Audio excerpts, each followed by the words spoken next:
Okay. In the United States, college attendance rates grow every year.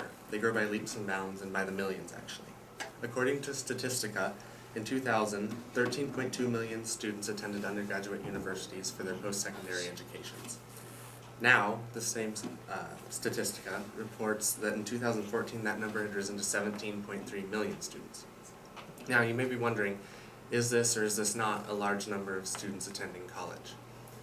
It does seem like a fairly insignificant amount when you consider that there's over 300 million people in the United States, and the facts say that it really isn't a big number.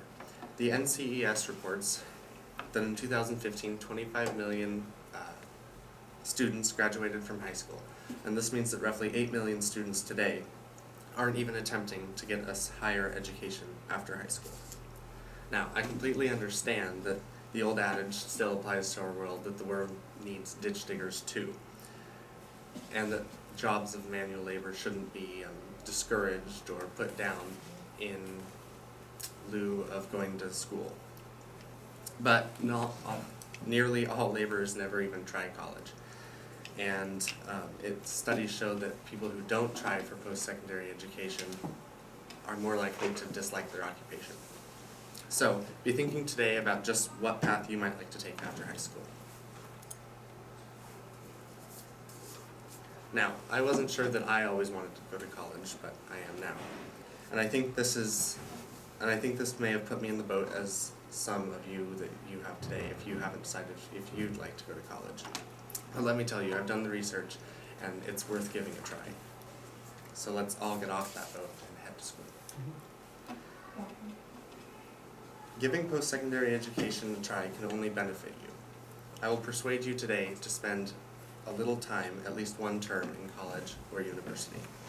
So today I'll cover why going to college is important, how you can get it done, and just the benefits that you'll reap from spending that time. Now let's dig into the finer aspects of getting this education. First, the need or the problem. One of the things that makes college so important for people to attend is in the way that they can better discover themselves while they're there. With vast opportunities through classes, student activity groups, and just other kind of activities like this, students quickly find what they like and dislike about what they might like to do in their lives. And this might help dissuade or persuade them to stay in college even longer. Another portion of it is that it fulfills Maslow's need of self-actualization.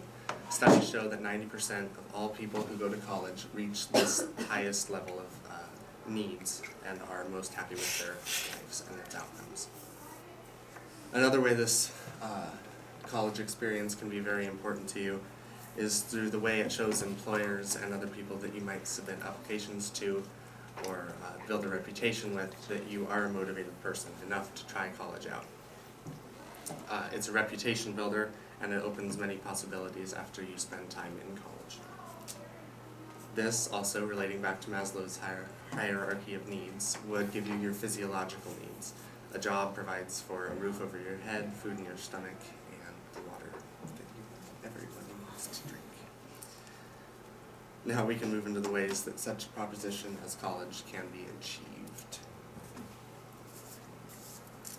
Obviously, the thing that comes to mind first for most people is paying for college. And this is probably the most concerning factor when people decide to or to not go to college. According to St. Louis University, the top 5 ways students pay for their education is through scholarships, college grants, work studies, federal loans, and private loans. And although much of the time it's a strenuous process to get these things done, it's well worth it in the end. I'm sure as all of us are finding out, the FAFSA is quite the process. Mm-hmm. And with over 2 million scholarships available in the U.S., it can be hard to choose just which ones might suit you and which ones to apply for. The next part of how you can pay for college might be through your future employers or anyone that might take a venture in paying for your education. Many times in vocational jobs, most of the time, are trade jobs. Future employers who see a potential in you will offer to give financial aid in return for services worked for the companies or anything like that after you finish your education. An example of this is often certified nursing assistants at nursing homes, because it's a major lack or shortage of it in the United States. Many times senior nursing cares will pay for these kind of vocational educations. Another thing to consider is that you should find the college that best fits you. Now, this first thing that comes to mind with this is its location. Today you can go far away across the country or near to you, or even online in some cases, and receive your entire degree online. There's something for everyone. Also, you can choose an academic or trade school. An academic school usually starts with a bachelor's degree and moves progressively forward to doctorates and master's graduate schools. And a trade school usually prepares you for one job that you'll be doing for the remainder of your career. After all this, there are some pretty major benefits that go into this as well. The first of these is that you'll have greater satisfaction with your occupation. After graduation, as I said, studies show that people who receive their education post-high school have a much better outlook on what their occupation is and how their careers turned out. There's also generally a greater demand for your services. And due to this, you have more choices as to where you might want to live, where you might want to work, what you might want to work for, any particular company or things like that. And then last, as I talked about, you can climb Maslow's hierarchy of needs to that last step of self-actualization, and this is what leads to most successes in life.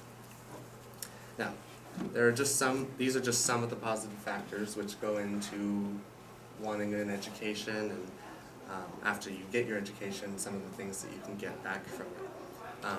But there isn't time to discuss the hundreds of other things here today. So, as we discussed, going to college is very important for reasons such as it gives you a better idea of what you might like throughout your life, and how this task can be accomplished, such as through financial aid and where you might like to go to college, and then finally the benefits that come from it, as we talked about. Now, are you ready to enroll?